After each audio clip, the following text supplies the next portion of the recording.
مؤثرة.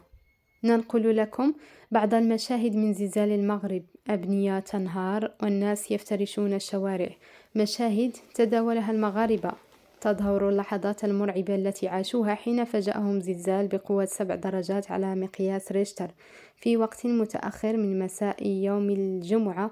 أودى بحياة المئات وسط دمار أبنية دفعتهم للجوء إلى الطرقات. يقول بعض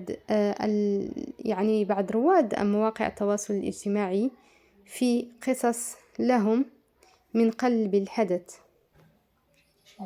يقول أحد من سكان هذه الدواوير أن كان محمد يشاهد التلفزيون عندما أحس بالأريكة تهتز من تحته، فظن للوهلة الأولى أن ابنه يتشاغب معه كعادتها، لكن سرعان ما انتبه إلى أن هذه الأريكة تهتز وبقوة كبيرة، ونظرا إلى ابنته فوجدها تلهو بعيدا، فتيقن أنه الزلزال. تفاصيل مرعبة عاشها سكان المناطق التي ضربها الزلزال. والموافق ل23 من هذا الشهر في كل من مراكش وكذلك تارودانت كانت مراكش بؤرة الزلزال.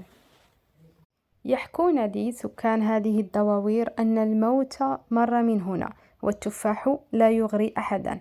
بدأت ساكنة إيمنتالا تستعد لحياة جديدة قرب مشاهد الدمار الكامل الذي لحق بمنازلها، فوسط خيام تبدو الوجوه صامدة، أما القلوب فبداخلها أوجاع نفسية عميقة.